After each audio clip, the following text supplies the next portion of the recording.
Hi everybody and welcome to SA Rugby Magazine. I've got, as always, James Dalton. James. Kevin.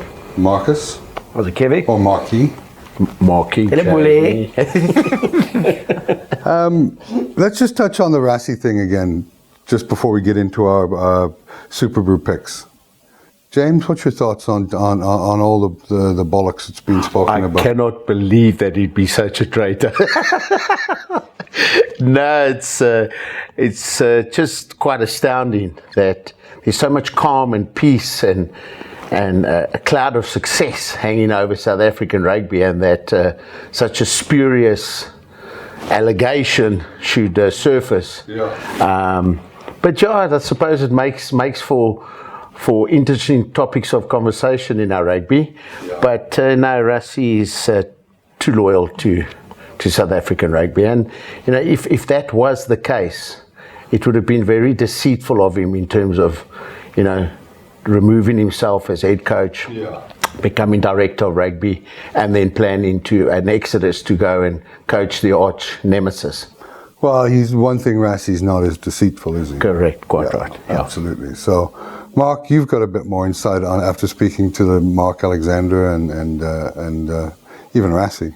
Yeah, I think Mark showed very good leadership, because what it called out for was the boss of South African rugby to say he's not going anywhere. Yeah. The confusion there was everyone made the assumption that he had a 6-year contract. Yeah. When he came in 2017, he came in as a director, he was given 6 years, the public went ballistic. The media said, how can you guarantee a guy a 6-year contract? Rassie's response was, well, if I fail, I'll be gone in a year. So 6 years actually means nothing. It's only a number. Because you're only judged by the systems he puts in place, the sevens box, the Super Rugby teams, and how the Springboks will do, because the Springbok coach will report into him. That's why Alistair left. He refused to report into Rassie. He then took the ambulance job, as he called it, to get the box right, and kind of has now brought through Jacques Nienaber, his mate. And won the World Cup. And won the World Cup, his trusted colleague, to take over, and he remains. I wasn't aware that the 6-year contract didn't actually materialize, and because of the hoo-ha, they kind of agreed on a 4-year contract. So it comes up for renewal end of 2021 after the Lions tour. Speaking to Mark Alexander yesterday, he says it's semantics. The guy's here to go beyond 2023. He's won the World Cup. He says Yuri Rue as CEO, Rassie director, and him as president have worked wonderfully well together. It was Yuri Rue and him that wanted him back from Munster. Yeah. And he only was going to come back from Munster on one condition, that he gets responsibility for the Springboks. That's why he left. When he was the high performance manager, Heineke Meyer refused to report into him. And he said, how can you control South African rugby if your chop's not on the block for the box? He says that's where it starts and ends. Chop is not on the block. Yeah. His pillow, you mean? Yes, pillow. Yeah. So, I think it was very good that Mark came out, was willing to say those things, and hands off the world, hands off England. Yeah. And the one thing, and James and I spoke about it, we spoke about it earlier in the week. I don't think the world in professional rugby has ever seen South Africa so calm with the administration, so cohesive with Super Rugby coaches and a national director, and so strong on the field, both with our European-based players here and with the Springboks also being such a popular team. And then Rassie's videos that he's strategically put out on Twitter and social media of the team talk he gave the guys, of telling the players that he doesn't want any dicks in that Springbok team, because that culture won't be tolerated, and then putting himself there saying, he became entitled for 2 years and it cost him his place in the Springbok squad. So you've just seen this amazing kind of leadership on all levels from South African rugby, and the world doesn't like it. So what do you say? No one likes to suck dick? Oh, James. Let's beep that one. Yeah, we'll beep that one, James. All right. So maybe some Gary Johnson, but that's about it. Come on, guys. All right. Come on. All right. And I'm not an expert at that, obviously, but I imagine there probably is some, James. It's only a figure of speech, guys. Don't go to the gutter. You mean suck an egg? Yeah, okay. I want to ask you guys a question. When you talk about the South African legends, and we look back on South Africa, has Rassie written himself into the folklore like the Kitch Christie, the Pienaars? No, certainly has. I mean, you know, winning a World Cup is You know, I didn't mention Jake White there. Oh dear, sorry, Jake. We apologise for omitting you. No, I did that on purpose. Absolutely, Kevin. You have to go into folklore and be, have a legacy that is synonymous with being one of the most successful Springbok coaches. And yes, winning a World Cup makes you one of those. And we've won 3 World Cups with 3 different coaches.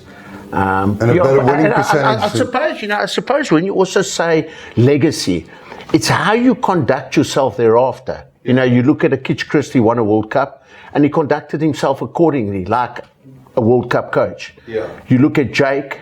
The reality is he tarnished that whole, he unbundled his whole legacy and his whole reputation, when nobody speaks well of him, regardless of he won the World Cup. I think there's less talk about the 2007 World Cup win than any other. It seems at 95. Now you look at Rassie's success in the World Cup, and how he's positioned himself with pride and dignity, loyal to the brand, loyal to South Africans, honesty, integrity, all those things that we want in a Springbok coach. Yeah.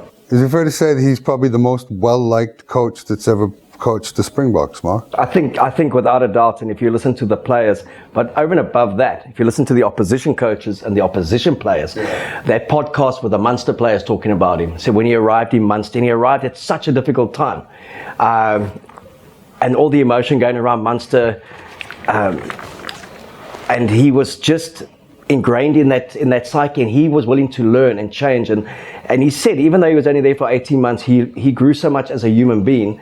And he also understood that there was life beyond South African rugby. But what he also felt was we should never be weak compared to kind of where he was coaching. What I've loved about his reaction to winning the World Cup is you've never seen him. The only thing you knew was that he was back at SARu's offices on the 7th of January working. He's been very comfortable to be in the background and to allow Siya Kolisi and the Springboks their moment to say the players won it on the field. What I think creates that legacy is the way they won that World Cup, the planning that went into it, how they got the win against New Zealand away. They showed they were still vulnerable when they blew that lead at home. 2 minutes that decided. They weren't quite there yet in the World Cup, but they kind of got their game right. But the way they built to the Welsh semi-final, and I think he always thought that was going to be their toughest game. I knew it was going to be. And it came down to that one kick, with a couple of minutes to go. And then how they dismantled Eddie Jones and that England side.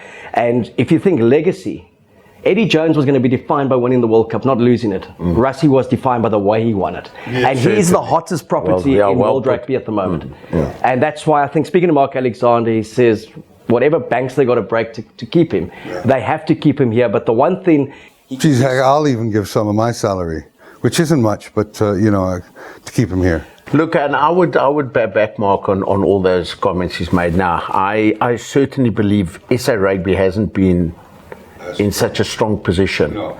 From a player point of view, from a depth point of view, from a presidential point of view, from a management, all the indicators are there, all the ticks are next to basically everything. And I believe, and I'll sit here and I'll have egg in my face, but I doubt that we will win the next World Cup again. I believe we've got enough to win back-to-back World Cups. And I think that then, look, to me, Rassie is godlike when it comes to rugby. But if he wins another World Cup, then geez, what else can he do? Presidential status. Yeah, Rassie for president. Rassie for king, president. Okay, well, look, it's just on that as well, Kev. You look at New Zealand, and they've always refused to appoint anyone but a New Zealander as their coach. And there was a claim at one stage bringing an international coach here. What Rassie showed, and you just look at those clips, and the way he gelled that Springbok side, he's got such a deep love and passion for this country, for the Springboks, because he's come through the system. He was born here and he was bred here. And you can't overstate or undervalue that. And if a Robbie Deans came or a Dave Rennie, yes, they're brilliant rugby coaches, but could they really understand South Africa? Could they really understand the nuances of this country? And that's what he did. Jake didn't quite do that. Kitch Christie was at a different era. Yeah, but with Jake, it was all about Jake. It wasn't about the team. It was, me, myself, and I. And sorry to interrupt you. I've seen that having played against underneath some foreign coaches, so, one specifically is Laurie Mains, and he almost tried to exercise his own personality on the South Africans. He tried to change our mannerisms and the way we engaged with each other and our strength in play and our personalities. He tried to undo that and implement a New Zealand culture. And on such a high level, it's more about management of players than actually coaching. Maybe lower levels, it can be successful. But I do agree with you, is that, Rassie's instilled that South African pride on all levels. And certainly broken the shackles of transformation as well. So, I mean, Yeah, no, and well done to him. I mean, he deserves every success that he gets. And hopefully we can get him in here on the show so we can have a chat to him. Him and Jock, yeah. Yeah. Anyway, let's get on to the Super Rugby. Thanks, guys, for your insight on that. Little form starting to take place. Getting to see some of the teams, what they're capable of, what they're not capable of. Let's get on to the Blues Crusaders. 7.5 points the bookies think that the Crusaders will win by, so 8 or more.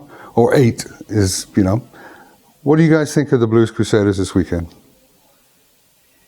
No, it's Crusaders by at least 15. Jeez, James, yeah. The Blues. No, I'm really. Maybe I'm just biased. I'm not a big Blues fan.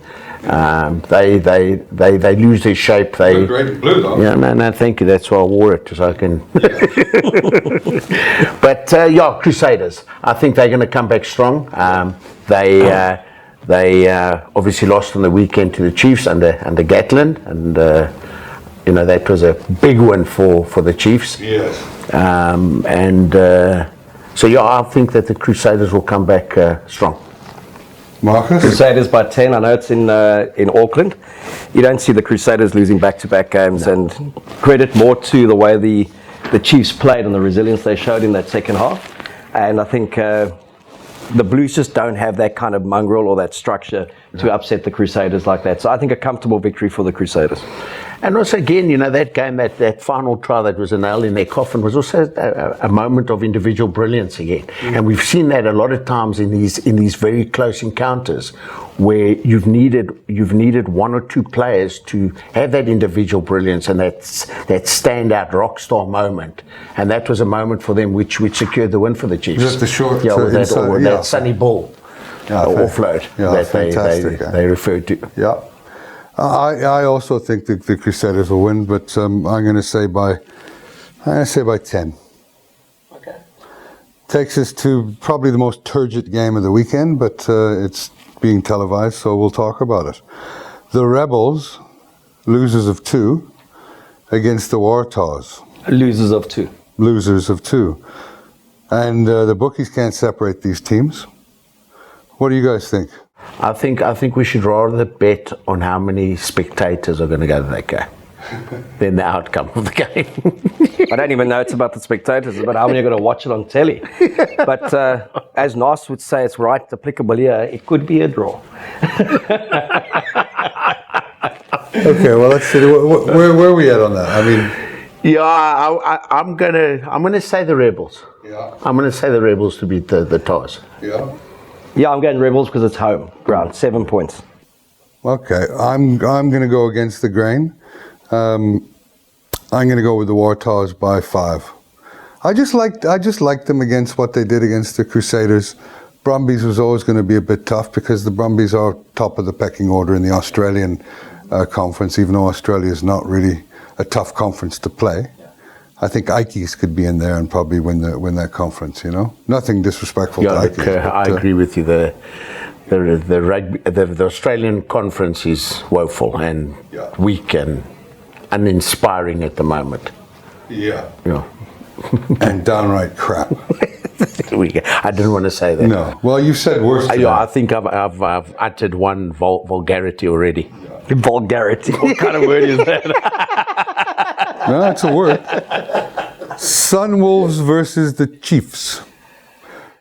Yeah, that's 2 undefeated teams. Oh, this could be our ass kicking. Okay. No. Look, the Sunwolves have been known to have the upset, at home. They've shown that in previous seasons. But I just think the Chiefs in beating the Crusaders under Gatlin, they're a strong, well-balanced rugby side. And I think it could end up being a bit of a massacre, to be honest. Okay, Mark? Yeah, they've rested Cruden and McKenzie and I think Sam Kane. It's on that All Black resting policy. That's where they put them out. So if they were playing, I'd say it could be 40 plus points, but I think more 15 to 20. They'll win comfortably. Yeah, I think they'll win. The bookies have it at 19.5. I think that's a bit generous, taking into account that they've got the mighty Rudy Page playing and those 4 or 5 All Blacks resting. You know, I'm going to go with the Chiefs to win by 15. The Hurricanes versus the Sharks, the much improved Sharks, and I mean the way they dismantled the Highlanders last week was impressive, eh? Yeah, you know, for me, what was impressive about that game is it wasn't that the Sharks dominated the game in certain aspects. It was the ability to, off the back foot and on turnover, turn those into attacking opportunities that landed up with tries. That was really impressive for me. And again, the pressure game, a bit of the bounce of the ball. But certainly, I mean, I've got egg in my face. I never thought that the Sharks would perform that well against the Islanders. I think last week I even said that the Islanders would beat the Sharks. You certainly did, James. I did, so I do apologise. I'm entitled to my opinion. You are. You are indeed. That's why you're here. And life is not a popularity contest, guys. No. Mark, Hurricane Sharks? Yeah, a tough one to pick. I mean, I was very surprised by the Sharks blowing away the Highlanders the way they did. I thought they would lose as well. Equally surprised that the Hurricanes came back in the last 10 minutes and beat the Jaguares. So I don't actually know what to make of this game. I'd like to think the Sharks would win, could win quite comfortably. And let's see how they go with that expectation. So I'm going to put on my South African patriotic loyal hat and say Sharks to win by 10. But I wouldn't bet anything on it. So where's your hat? So your son, or is it a figure? It's Super Brew. Does that mean you're somewhat patriotic then? I wouldn't bet on it. I'll put my Super Brew on it. Sharks to win by 10. I wouldn't put any cash on it. Yeah, I just wonder how much the traveling is going to have affected the Hurricanes over this. You know, they've Cape Town, they got blown out in Cape Town. They did the impossible as far as I was concerned. I mean, they should have easily, the Jaguars should have easily won that game. I think it's going to be a close game, but I'm going to have to pick the Hurricanes by 3. I've got, it's... Well, look, going to Argentina, playing the Jaguars, and beating them there, has to say something for the team. Albeit that they were so pathetic against the Stormers. I think we're not giving Mavericks enough credit here in Cape Town. I think it must have destroyed the Hurricanes. Mavericks. Yeah, certainly. Because there was nothing left in that tank when it came to I know of Mavericks destroying a lot of married people's lives. So, Kevin, you say Hurricanes by 3? Yeah, I'm gonna, begrudgingly, because I'd love to see the Sharks lay a beating on them. I'm not betting on the game, and quite frankly, I'm doing my video tomorrow with Moneyboy, and I'll make some predictions. But that won't be one that I'll be laying money on. It's I'll be cheering for the Sharks, but if it might... Look, from a South African point of view, based on their performance last week, I would like to see them continue that trend and win. If they do win, it'll be by a small margin. But playing the Hurricanes... Look, if they win, that puts down a big marker for them. Absolutely, absolutely. And they've shown how the South African teams, they're the one team that can be successful in New Zealand. Yeah. So based on that, I'll go Sharks with a small margin. Yeah. My fear after a big game and a big win is always that it's tough to get up. Teams tend to target a win on the road. Going to New Zealand, you want to win one of those games. And when you win it and you feel like you've accomplished what you wanted to do, it seems to be a bit of a lull in the next game. I think there's part of that that's correct. But at the same time, saying that is that sport is about confidence. Yeah. So when you got confidence and you win, it leads to further success, further self-belief. And if you've got self-belief, that is one challenge and one obstacle that you certainly overcome or that you're in control of. Look, let's hope. I mean, if the Sharks win on Saturday, wow, that puts them at 3-0. Puts them in. Well, I've said this. I think the Sharks have one of the best attacking backlines in the competition at the moment. Yeah. That's my opinion. Well, if they win, that means they've won 2 away games, and their schedule starts to get a bit easier. Whereas the Stormers, for example, who've won 2 in a row, they've got some more home games coming up and some games locally. But it puts the Sharks in a bit of a more of an advantageous situation than the Stormers. But it's a long season, which brings me to the Brumbies Highlanders. In Australia, Brumbies, I think they're a poor side, but the Highlanders were awful against. Well, they've had 17. They lost 17 players this year, didn't they? They've had 17 changes. So, in order to that's it's almost like taking 17 ingredients out of a nice plate of food. It is. What does it leave you with? Yeah, exactly. So, where are we on Brumbies, James? Yeah, I'd go Brumbies. Yeah, I'd certainly go Brumbies. By 5. 10, Brumbies. I'm going to go Brumbies by 7. Leads us to the big one. Lions, Stormers. Stormers comfortably. A lot of injuries, Mark. They've lost Herschel Yankees, lost Jaco Kutsia. Bonambi for the season. Yeah, but I looked at that Lions side against the Reds. Oh, they were diabolical. Reds were down to 13 players at one stage. Yeah. And they actually were leading. So I think... Yeah, the Lions got annihilated at scrum time. I position them, they're frenetic. They like, it's almost like a team on acid. I refer to them like a hamster on a wheel that does a lot but goes nowhere. I'm not really inspired by the Lions style of rugby at the moment. No, and like I said, over the last couple of years, there's been a lot of changes there, a lot of good players exiting, and no, they look pretty bad. They could have easily lost the game against the Reds, and the Reds aren't a good side. As Mark said, they were unable to capitalise on the 2 yellow cards at one stage. They even conceded a penalty and lost the scrum against a pack that had 1 player less than they had, with a knock-on the try line by Yankees again. Yeah. Look, Scarra's a good hooker, eh? No, there's nothing. Guys, there's nothing wrong with Scarra and Tabini. No. I must be honest, and I say this with utmost respect to Bongi. Great player, but there's nothing wrong with Scarra. So, I don't see it being such a major loss. Yes, I see it in the overall picture as a big loss, where you can have that depth. So if Scarra got injured, yes, I think the Stormers could be wanting in that position. But Scarra is an equally good replacement. No, for sure. And he's as fit as a butcher's dog this year, Yeah, and he won man of the match. Yeah. And he had a good performance. And he's a hell of a nice guy. He's one of those guys that he's got an infectious person. Us hookers normally don't like other hookers. No, well, you don't like anybody. No. Don't say that. You can't say that on camera, Kevin. I'm sorry, James. I take that back.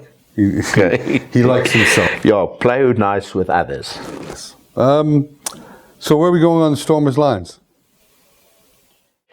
Look, the Lions are going to be messy. They're going to be all over the ball. They're going to be falling on the ground. That's the one thing. They have the most players on the ground at ruck time. I think it's going to be a hard-fought encounter like all the South African games. I'd say the Stormers by 10. Marcus? I'd go closer to 10 than 15. If Yankees was there and Jakes was there at flank, I would have said 15 plus. But I think a comfortable 10 to 12 points. Yeah, I'm going to say that the Stormers will win by 10. Their pack is too strong. They've still got talent in the back line. Got a strong Welshman playing for them. Yeah, I can't see them losing this game. So we're only again, but in saying now, I'm saying the Stormers by 10. The one thing that the Stormers need to be cognizant of is they've had lulls in 2 of their games where they performed badly. In the first game for 25 minutes they were out of the game. Against the Bulls, there was a time there was 70% possession to the Bulls in possession and territory. So the Stormers just got to be mindful of that. that they don't have on these close games where sides capitalise on those dips in play. Yeah. And it's impressive. I mean, if you're looking for a game to go under in points, you've got to look at the Stormers game because they haven't given up a point all season. Well, there we go, and it's it shows their defence is amazing. Yeah. But you can't always just rely on a win on defence. You've got to score tries. Yeah, that's true. And finally, the Jaguars versus the Reds. Are the Reds going to feel the backlash of the Jaguars this year? This game? I don't know if it's such like a backlash of sorts, but I think they will win comfortably. 2 years ago when they played, they pumped them quite easily.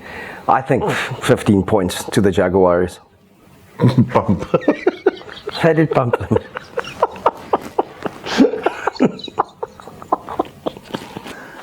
Are they going to pump them, James? I think they're going to beat them. Mark, I tend to agree. I think they're going to give them a good pumping. I think that it's going to be 15-20. 15 about my limit. Anyway, on that note, I think it's fair to leave it. And thank you guys for coming in before it degenerates into something far worse. I want to thank you guys. Thanks a lot, eh? Cheers. Thank you, Mark. Thank you, Kevin. Fuck's sakes, you guys. Pumping.